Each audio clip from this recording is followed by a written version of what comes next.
A esposa que convive com um marido com problemas de bebida, ela está vivendo uma situação de aceitação ou mesmo passando por cima do acontecido e fechando os olhos para esta situação? Então, essa pergunta eu resolvi trazer aqui para você e respondê-la com mais cuidado para que você possa entender, você que busca esse caminho de ser uma esposa influente sem precisar discutir a relação, como a proposta que eu trago nas minhas redes sociais. Por isso, já te convido a curtir, compartilhar para que a rede social possa trazer mais do meu conteúdo de forma gratuita para você, tá bom? E essa pergunta surgiu de dentro de um conteúdo específico onde eu mostrava os erros que as esposas cometem achando que estão acertando e, como consequência, depois qual o caminho elas devem tomar. E existe um caso real, verdadeiro, de uma aluna minha que de fato teve uma transformação no casamento. E essa transformação dela passava justamente por esta situação de alcoolismo. Porque assim, quando eu trago para você o conceito de ser uma esposa influente, nós precisamos pensar que para que você entre nessa mentalidade de uma esposa influente, tem que ser contextualizado no teu caso específico. O caso específico dela, e que eu sei de tantas outras mulheres, era justamente de problemas com bebida, no caso, o marido. E esta aluna chegou a gravar um depoimento. Ela ficou comigo no Instagram por mais de 1 hora contando toda a história dela de transformação. E ela conta que o marido dela chegava, principalmente no fim de semana, muito embriagado. E ela já tinha pensado em desistir. Claro, quem numa situação de muito sofrimento não pensa em desistir? Só que quando eu a conheci, que ela veio buscar a minha ajuda, ela começou a perceber na nossa conversa que era possível que ela fizesse algo. E quando ela descobre essa possibilidade, essa oportunidade de fazer algo, ela então aceita o marido. Agora, o que eu quero colocar aqui para você? Aceitar a pessoa que nós amamos com os defeitos dela não significa que você aceite o erro. Não significa que você concorde com aquela situação. E quando a gente vê uma situação dessas, onde o marido tem problemas com o alcoolismo e a esposa decide lutar por esse casamento, por vezes nós podemos sentir que estamos no caminho errado, de que eu estaria sendo conivente com a situação, de que essa esposa está passando a mão na cabeça do marido, ou até fazendo vista cega para o que está acontecendo. Mas entender o que é a situação e como agir sendo uma esposa influente, trazendo os princípios católicos de missão, de matrimônio. Quando você olha por essa perspectiva, tudo muda. E aqui é uma mudança de mentalidade mesmo, e é essa mudança de mentalidade que faz com que toda a situação se transforme. Foi o caso dela. Ela manifestou que o marido tinha esse problema, e não é um problema que se resolve de uma hora para outra. Casos e casos, é claro. Mas a grande maioria de pessoas que têm problemas com alcoolismo passam uma vida toda lutando contra, quando essa pessoa realmente quer, tá? Quando a gente fala de casamento, nem sempre os dois estão dispostos a fazer as mudanças que precisam. Tudo depende do que vocês viveram, certo? O caso dela, ela decidiu lutar mais. Ela falou assim, eu já lutei muito, eu sei disso. Mas eu sei que tem muita coisa que também eu posso fazer diferente do que eu já fiz. E ela, então, aceita este marido sem estar de acordo com aquilo que ele vive. Mas, ao mesmo tempo, ela deixa de tentar mudá-lo, porque quando você insiste em mudar a outra pessoa, por mais errada que ela esteja, Então você tem que estar bem claro nisso que eu estou falando aqui. O alcoolismo é uma doença. E a gente não tem que concordar, por ser uma doença, achar que aquilo ali é algo aceitável. Mas se você ama a pessoa e você, acima disso, coloca o teu compromisso com Deus dentro do matrimônio, ou seja, o que é o matrimônio? É o teu laço, a tua aliança com Deus. Você decidiu entrar neste casamento e, portanto, mantém a sua promessa de ficar unida a este homem até que a morte o separe. Não é até quando eu acho que é interessante ficar junto ou não. Não é quando as pessoas decidem por si mesmas. Não, é um voto de obediência a Deus. E se nós ignoramos isso, ou se nós discordamos disso, vai fazer completa diferença nas atitudes que nós temos. Por isso que mais importante do que talvez entender a parte comportamental é avaliar a questão de fé e confiança em Deus.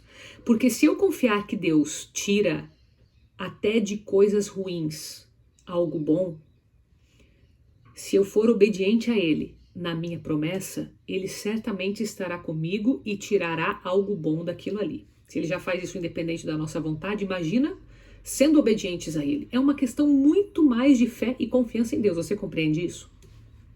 E não tira a responsabilidade do outro, não faz com que você tenha que aceitar o erro do outro. Mas ao contrário, você muda um pouco o foco. Em vez de eu ficar só acusando, só colocando em evidência os defeitos do outro, eu vou começar a olhar para mim e ver como que os meus atos começam a impactar a outra pessoa, porque isso acontece. E esse é o contexto principal, central, do que eu trago no conceito esposa influente.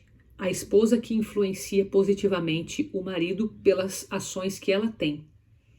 E nesse caso, antes de a esposa sair fazendo ações que sejam diretamente relacionadas ao marido, ela precisa fazer um mergulho interior. Esse mergulho interior, ele é silencioso, ele é, eu vou usar aqui a palavra invisível, porque aos olhos de quem está fora, vai haver muita crítica. A pessoa vai falar assim, mas ela não está fazendo nada, talvez a tua própria consciência queira te acusar, do tipo, você está aceitando uma coisa que não poderia estar aceitando. É uma tentação que a gente enfrenta. E isso infelizmente está dentro dos casamentos. De quem quer viver uma vida obediente a Deus, existe sim essa luta que você tem que vencer com você mesmo. Então, conscientemente eu sei que aquilo ali é errado e eu preciso levar para Deus, nas orações principalmente, o combate espiritual a isso. Então eu tenho que pedir espiritualmente força para combater esse inimigo que aqui no caso se manifesta no alcoolismo. É um caso para Deus resolver. Da sua parte, você tira a trave do teu olho, e é isso que Jesus nos ensina. Em vez de eu ficar olhando o cisco que está no olho do outro, eu tiro a trave que está no meu. E é pesada essa palavra, porque parece que quando eu tiro essa trave, significa que o meu problema é muito maior do que isso que eu estou vendo que parece gigante, que é esse alcoolismo. E de fato é assim. É preciso muita humildade para reconhecer isso. Agora, algo que nós precisamos entender é que, se você ficar nesse olhar que é mais humano, no sentido de natureza, se você for pelo lado da natureza humana, fica impossível praticar isso. Por quê? O mais fácil é ser práticos, vamos fazer o seguinte, você não está afim de mudar, eu não tenho que aguentar isso. Então vamos cada um para o seu lado, você se vira com o teu alcoolismo e eu vou me libertar disso aqui. Isso é o lado prático que o ser humano tende a querer. Por isso que a obediência a Deus é tão importante. Por isso que o entendimento do real significado de um matrimônio é importante. É uma missão que nós assumimos. E mesmo que talvez você pense, Carol, mas ele não era assim antes. E ele desenvolveu isso, então eu não tenho culpa de antes ele era de um jeito e agora ele mudou completamente, eu tenho que aturar isso, não é justo. Às vezes vem isso na nossa cabeça. Mas é aí onde entra a mão invisível que eu falo das coisas. Isso é o cisco do olho do outro. Enquanto eu ficar olhando desta forma, eu não me liberto.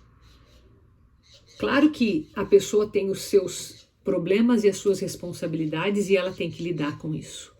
Mas e se você pode ser instrumento de Deus para a transformação dessa pessoa? E se porque simplesmente você não apenas pensa no erro do outro ou na tua própria felicidade apenas e eleva isso, transcende e fala, não, mas por Deus, porque eu prometi para Deus, independente do que tenha acontecido, independente se a culpa é minha ou não, eu vou manter, eu não vou romper a aliança com Deus por causa disso. Então é algo que transcende, é uma questão de fé, é uma questão espiritual, você precisa se aproximar de Deus para conseguir viver isso. E não estou dizendo que talvez você esteja longe de Deus, não. Isso é você que tem que analisar. Mas é um indício, porque essas coisas do alto, essa vida espiritual no mundo é o caminho estreito por isso. Porque são batalhas que nós vamos vencendo, primeiramente, contra nós mesmos, contra aquela nossa natureza que quer o caminho largo, que quer as coisas fáceis. É muito mais fácil, humanamente falando, eu romper com Deus essa aliança e ainda justificar assim, não, mas Deus vai me compreender, Deus vai me perdoar. E eu não vou entrar aqui no mérito da misericórdia de Deus, ele pode fazer isso se ele quiser. Mas será que seria justo eu tentar contra Deus no sentido de que, justamente porque ele tanto me ama, não deveria eu estar fiel a ele, correspondendo a esse amor e aguentando o que eu preciso? Aguentando o que eu preciso para ser instrumento de Deus? Porque se você eleva isso de forma transcendente, como eu falo, vai acontecer o que aconteceu com essa aluna. Ela viveu isso. Ela chegou a verbalizar que a situação em si não mudou de repente. Depois, mais para frente, ela foi ver mudanças, mas o momento em que ela sentiu a transformação não foi um momento de mudança externa, foi uma mudança interna. Então ela olhava para a situação e via, não mudou a situação, ele continua com o problema de alcoolismo. Mas eu não sei como, não sei de que forma, tenho paz internamente. E aquilo ali passou a não mais afetá-la. E quando a esposa consegue esse nível de paz, que é uma paz que vem de Deus, e que, claro, Deus derrama a graça, mas a gente precisa saber receber isso. Quando nós chegamos neste nível, é onde começa a transformação do outro. É onde o outro, de alguma forma, é tocado, porque ele vê que aquilo ali, aquele problema dele não está mais causando efeito. O ser humano é feito de causa e consequência. Então, se algo que eu faço não gera mais impacto no outro, não tem por que desistir aquilo. E é por isso que começa a transformação. Agora falando até a parte bem científica, tá? É assim, ação e reação. Então, uma esposa que reage ao alcoolismo, xingando o marido, jogando na cara dele que ele não presta, que ele não vale nada, que não tem como, ou de repente tendo medo dele e submetendo a ele por causa de um problema que ela coloca acima de Deus, porque ela acha que aquilo é impossível. Isso gera uma reação no marido, gera de alguma forma um poder nele. Gera de alguma forma uma atenção para ele. E isso vai se alimentando e crescendo. Ao contrário, quando essa esposa consegue olhar com compaixão, consegue, contra a lei da natureza, amar a pessoa, não o pecador, não o pecado, não o erro. Transcender, fazer aquilo por Deus. Uma história que inspira muito aqui, para você ter mais elementos, é a história de Santa Mônica, de Santa Rita de Cássia. Elas poderiam ter combatido com os próprios maridos pela força, pela palavra, pela insistência, como tantas de nós fazemos hoje. E hoje é muito mais fácil fazer isso para a mulher, porque a mulher tem mais voz do que naquele período. Mas elas não venceram dessa forma. Veja que contradição. Hoje que a mulher tem muito mais voz mesmo, ela continua se sentindo impotente frente a algumas situações, porque não é a força física, não é a força das palavras que transforma isso. É o contrário, é aquilo que nós dissemos que é uma submissão, né? Que as pessoas veem como ser capacho, né? Ah, você é um capacho, pessoa que é submissa. Não, a pessoa que é submissa, ela está fiel a uma missão maior e ela enxerga algo que outras pessoas não enxergam. Então eu sei que não é algo fácil da gente entender, digerir, tanto que a maior parte do problema dos casais gira em torno disso, em uma mudança de mentalidade, de visão de mundo. Quando eu enxergo um mundo diferente, esse mundo do casamento, esse meu mundo, e eu passo a agir diferente, então as coisas começam a acontecer. Deus, ele quer que você viva a transformação no casamento. Ele quer que você viva um casamento de paz. Ele quer isso. Você pode ter certeza que ele está fazendo tudo o que ele tem de derramação de graça. Mas se você não receber essa graça e você ficar na cabeça dura ali de achar que o teu jeito é melhor, que o teu jeito é o que vai resolver, você não está indo no jeito de Deus. E aí a gente precisa ter essa quebra, sabe? Confiar em Deus. E isso tem que ser feito com muita oração, não dá para ser feito apenas pela mudança de comportamento. A história dessa aluna só aconteceu porque ela permaneceu em oração. E além da oração, ela contribuiu com o comportamento dela. Então, são duas ações muito importantes: o rezar e o agir de forma que eu seja obediente a Deus e confie em Deus ao mesmo tempo. É simples, porque se resume a isso. Mas é complexo porque nós temos que lutar contra a nossa própria natureza e ainda enfrentar o mundo que pensa diferente. Então é como se nós fôssemos ETs. É como se você não pertencesse a esse mundo. De fato não pertence. De fato você não pertence, graças a Deus. Por isso que é tão difícil. Então esse vídeo, apesar dele não ser muito prático, eu sei, eu queria que você entendesse o contexto, porque se você começar aos poucos ali, ó, a tua cabeça a pensar com a iluminação de Deus, pedindo a sabedoria, você vai ver que uma hora isso vai fazer sentido. Faça como Maria. Guarde no seu coração que no momento em que Deus entender, Ele vai revelar mais para você. E você vai estar nesse caminho de transformação. Espero que tenha ajudado, tá? Um beijo, fica com Deus.